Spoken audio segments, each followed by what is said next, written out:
I was raised Catholic back in Costa Rica. I was born in a very faithful family who went to church every Sunday and participated in all the sacraments. As I got older and I realized that this church didn't accept me for who I was, I went on a long trek in the Peruvian Andes looking for answers, looking for different ways to connect to what was bigger than me. And I think all of us, at some point in our life, when we see a beautiful sunset, when we hear a song that moves us, when we feel the wind a particular way, wonder, is there something bigger than me? Is there something that I need to connect to? How do I connect to them? And how do I find a way that includes me? Our guest today, River, is asking all those questions. He's standing in a place where he's left the church he was raised in, but isn't satisfied with the place he's arrived in. I'm Mauricio Bruce, and this is The Real Question.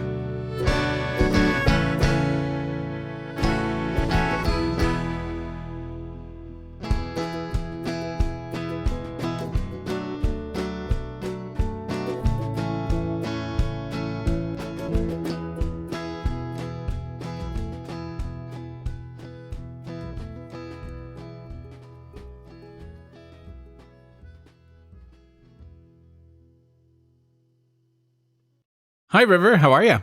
I'm good, Mauricio. How are you?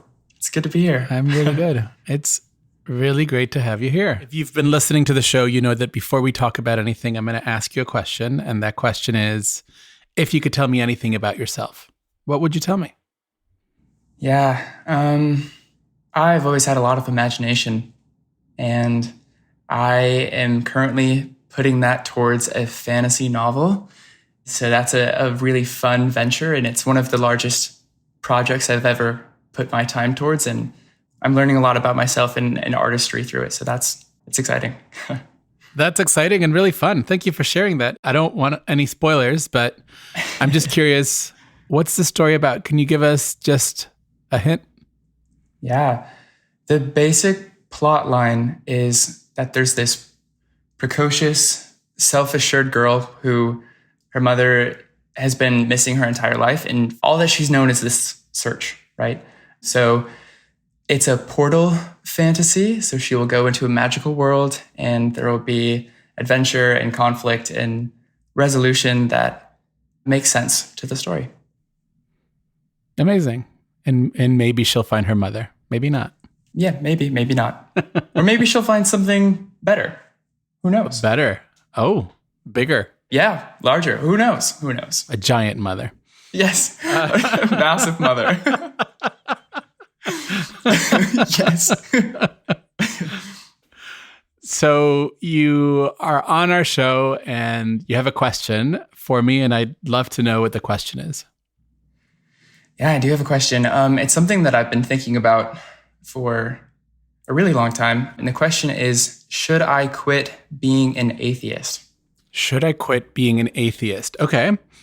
There's a lot of questions that show up for me immediately. And the first one is, have you been an atheist your whole life? No, only for about the last 5-ish years. Before that, I was very, very Christian. Ah, okay.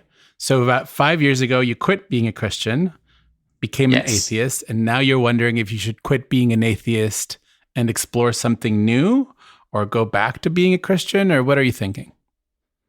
I don't know if I could ever go back the same way to what I used to believe, but I'm just wondering what forward looks like. Yeah. Okay. So can we talk about the past a little bit? Yeah, absolutely.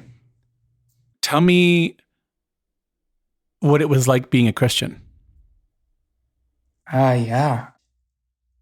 Kind of like emotional peaks and troughs that were just really intense.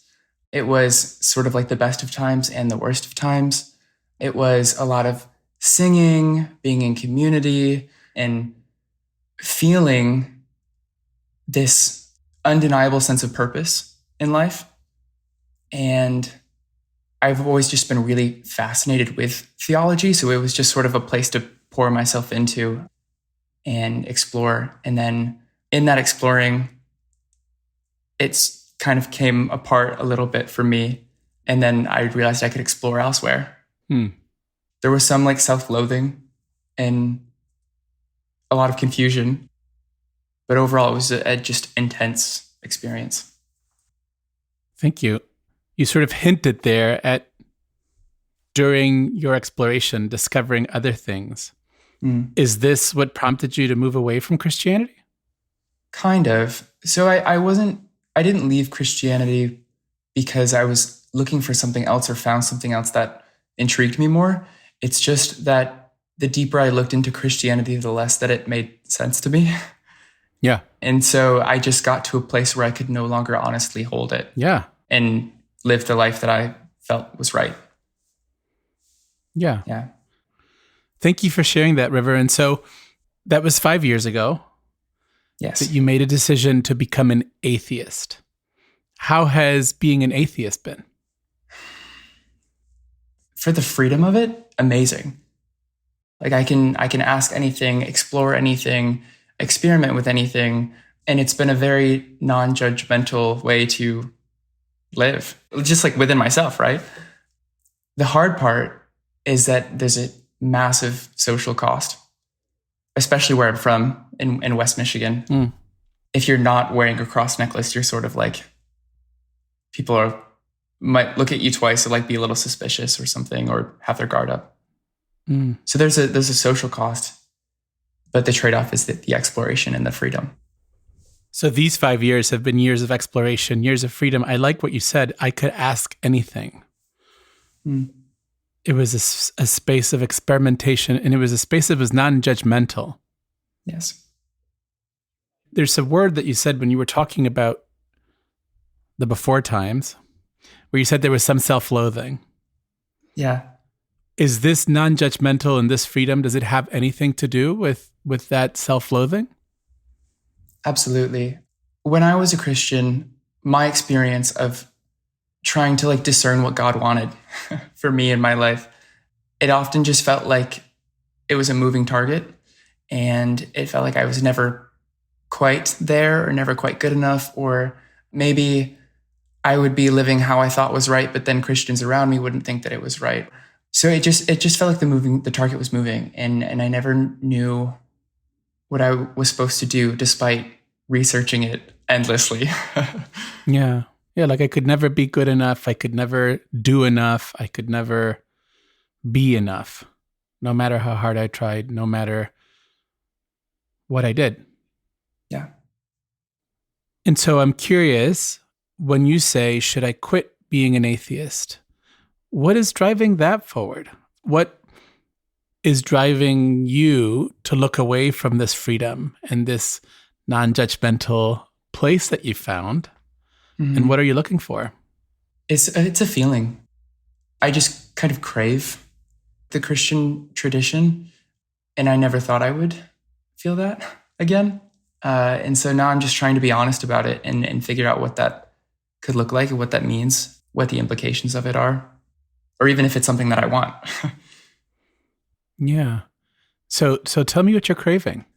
I'm like, I want to take communion. I want to sit in a community and hear a sermon and chat about it afterwards, go get coffee and do Bible studies and sing together, and all of like the sort of like connective human sides of religion I love a lot, and I miss those. And to some degree, if you don't speak the Christian language, if you're not part of the club, you can't exactly sit at the table for all of those experiences. But you do speak the Christian language. Yeah, but they can sniff me out. Like they know that I'm not moving in the direction they want me to.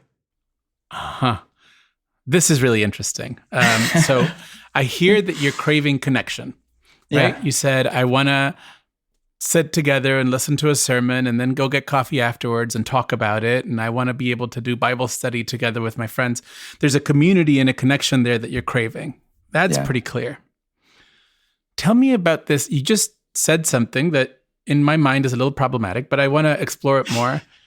they can sniff me out and they know I'm not going in the direction they want me to. Mm.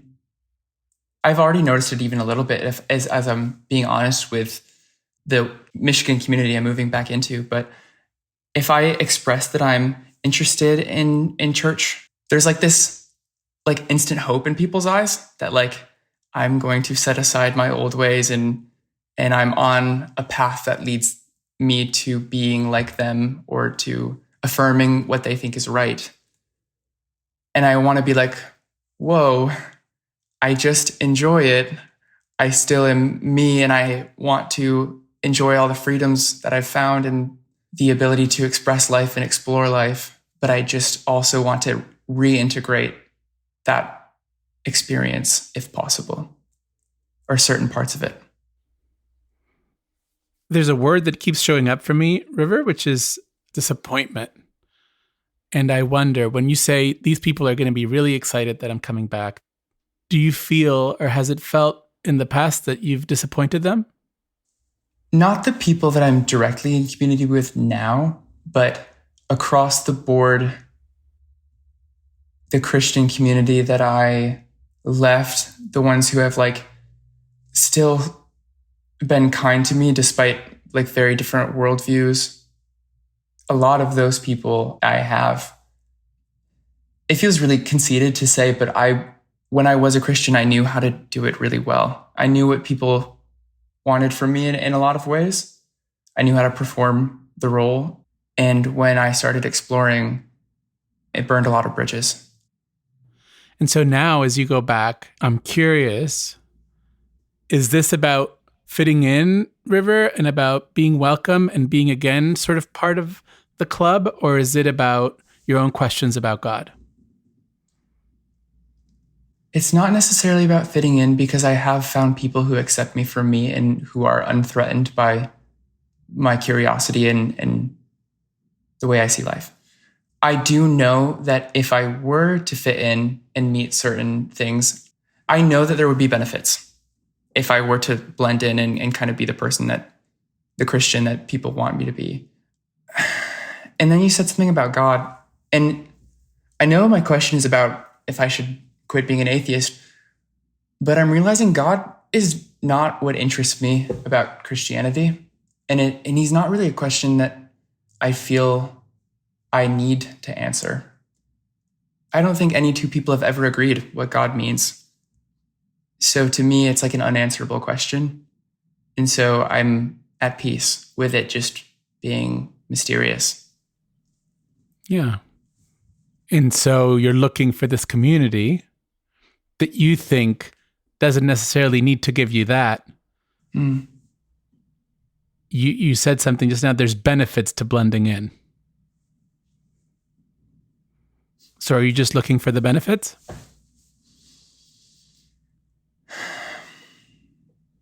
No, because I know like the secret costs.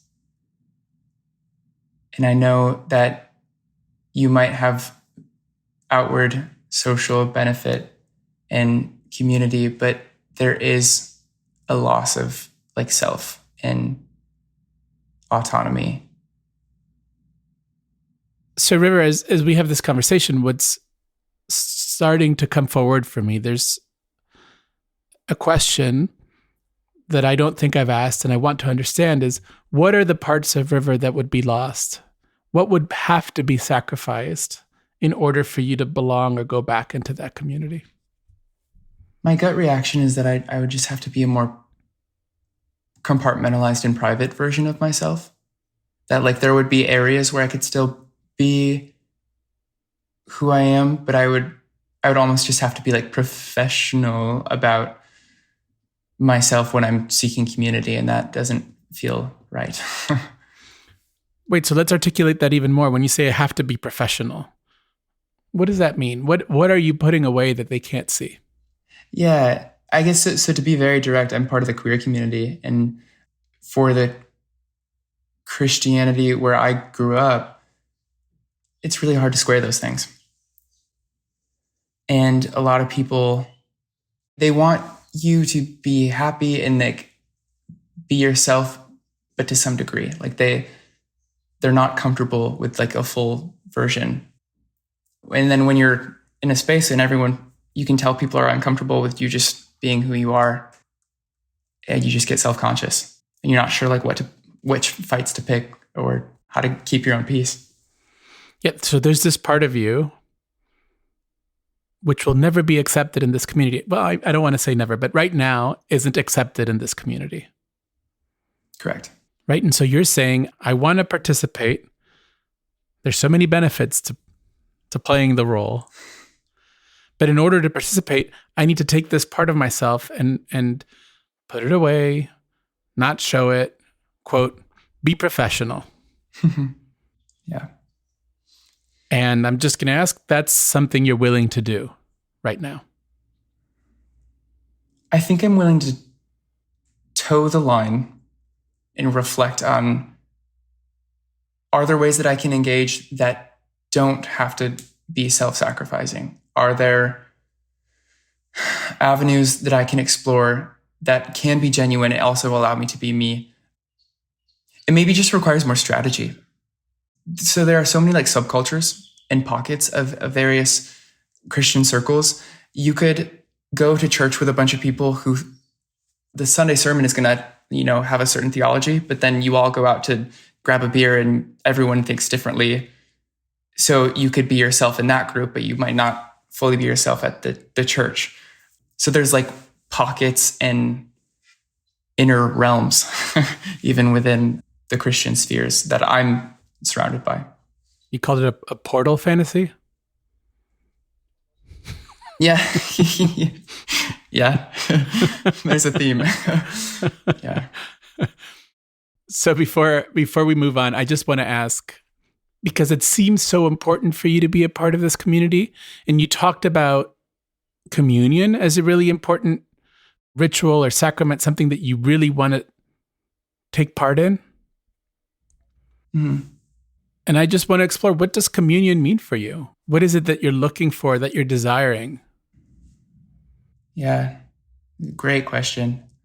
My idea of communion is very niche, I think. So when I was like 19 through 20, I worked at a summer camp here in West Michigan. And every Sunday night we would sing and dance and pray together and read the Bible together. And it was just a very expressive evening.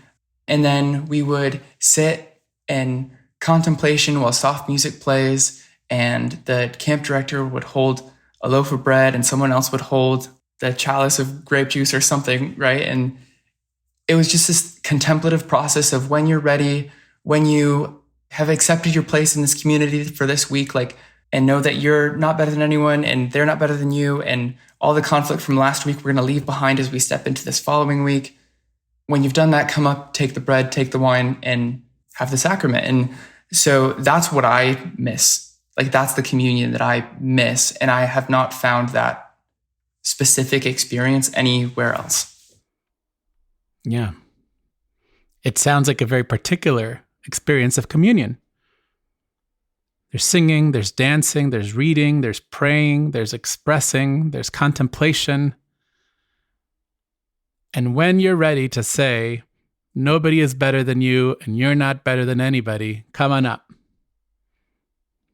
From the place where you are standing or sitting right now, that last bit, when you're ready to know nobody is better than me in this community, I'm not better than anybody in this community.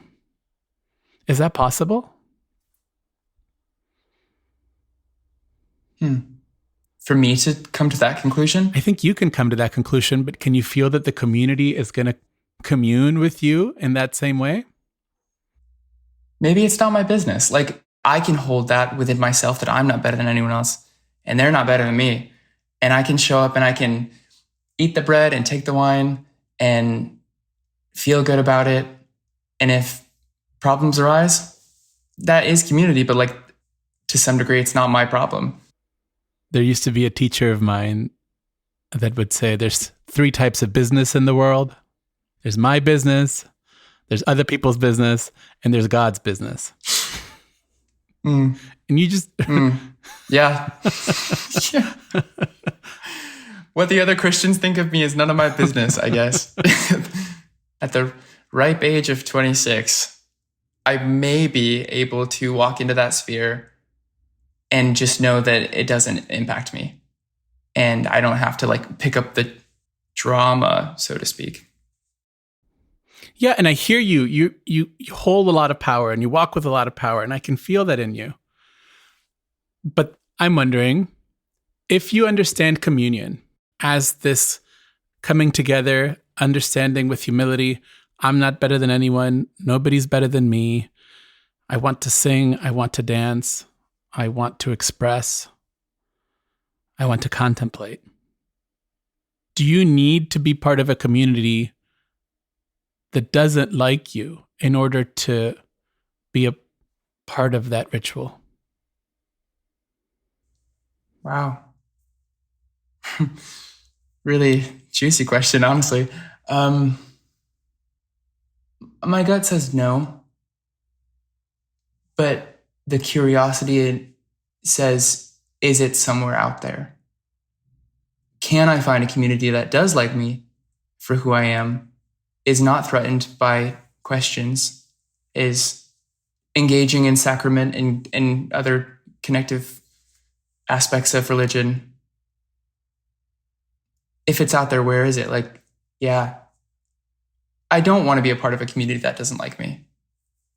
There's no part of it that's worth it to me. Not after like what I've been through, not after the version of myself that I've found and that I love. I don't want to give that up. I think the community exists. And honestly, I think if it doesn't, let's say you say, well, here in Michigan where I live, it doesn't exist. I think there's a need for it, probably. And I think about myself, I get really excited about creating spaces and creating communities. And when I was at Harvard Divinity School, I was part of a group called Queer Rites, RITES, like rituals, right? Nice. I like that. And we would have spaces of theology and liturgy and ritual and communion for everybody, not just for queer people. I think what was queer about the ritual was that it was all inclusive. Anybody from any denomination could come. And it was a space that was about community and less about choosing who can't be a part of our community. I love that. Yeah. But what I mean to say is there are groups and there are communities and there are ways to create spaces or worlds, as a fantasy writer, where everybody can belong. It's not a fantasy. No, it's an allegory. Yeah, it's what I want. I don't know if I'm supposed to be the one to create the space, but I do want to search for it. And if it exists, I want to be involved. And maybe somebody listening to this podcast will say, oh, we're in Michigan. We have that space. Note to listeners. That'd be awesome. Yeah, if you're in the West Michigan, let me know. Kind of random. I did want to be a pastor when I was a child. Why is that random? Because I'm almost feeling a sense of responsibility right now. Like that if it doesn't exist and I want it, I could create it. And if it does exist, I can join and I can be part of it. But if there's a niche and if there's a need, I could do it. I don't think that's random at all. And I think that little boy who wanted to be a pastor was already feeling the calling. And you stepped out of Christianity because it didn't fit you, but that calling hasn't gone away. And there's this desire in you to create community, to create acceptance, to create spaces of love, of study, of singing and dancing and reading and praying and reflection and contemplation. Yeah, that love's always been there. It's daunting, but also if I say to myself right now, like, if this need exists, I could meet it. It's a little scary, but also a little exciting. And I feel like I have like a crush on the idea almost that like I could pursue this. It might take time. It might be hard. There's going to be trials and it might cause a little bit of a ruckus here in West Michigan, but like there's a path. Or if there's not, I could forge one. I love a good idea crush. So let's go back to the beginning of our time today where you said, should I quit being an atheist? And I want to see where you're standing with that question. My gut says the label's not important. What is important is exploration of whatever feels right and true. And right now I do crave dipping into like the Christian realm.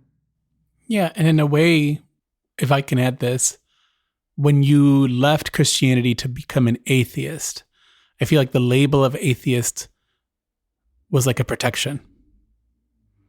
I don't think you left the desire for community and for singing and praying. And it was just, I need to protect myself from things that are happening. And so I'm going to be an atheist. And I feel like the River I'm meeting today is ready to engage again. Yeah, absolutely. I needed to go away. I needed time to recover from certain things, but who I am today, I am very confident and sure of who I am and comfortable with who I am.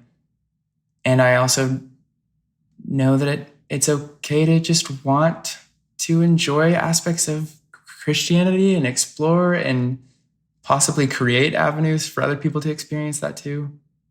Yeah, so there's room for curiosity. I think that's what I needed. I needed room for curiosity in Christianity. I personally, in my own sort of personal theology, think that curiosity is one of the most divine of virtues. Yeah, curiosity is the key, the missing ingredient of moving forward in whatever moving forward looks like. Mm-hmm. Thank you, River. Thank you, Mauricio. Thank you for helping us craft this new world. Wow. Yeah, I'm happy to be here. Thank you for this conversation. It opened up a lot for me and I feel light, like I feel excited and free. This has been The Real Question. Our show is funded through our Patreon at patreon.com/realquestionpod. If you're a regular listener, we'd love your support. There are so many fun perks. Another way you can support this show is by leaving us a review on Apple Podcasts or wherever you're listening. Reviews are so important for the show to get new listeners and to find new ears and new audiences. So please leave us a review. On top of that, I love reading them and I love learning how we're doing. You can also follow us on Instagram and Facebook at Real Question Pod. We are always looking for more guests. Go to our website, realquestionpod.com, to submit your question. I would love to sit here with you, have a conversation, find the question under your question. We love to shout out our BFF tier patrons, Renee Underhill, Becky Boo, Jenny Cruz, and Amanda Schramm. Thank you so much for your support. We are a Not Sorry production. Our executive producer is Vanessa Zoltan. We are edited and produced by Ariana Nettleman. Music is by Nick Bowl, and we're distributed by Acast. Support for this show comes from the Fetzer Institute. Thank you, River, for joining us today. Thank you for opening these portals for us so that we can imagine a more inclusive world. And thanks as always to our wonderful team, Julia Argy, Nikki Zoltan, AJ Yaramas, Anissa Ahmed, Danny Langley, Courtney Brown, Casper Turkile, and Stephanie Paulsell. This has been another episode of The Real Question. We have another conversation, another guest, and another question next week. See you then.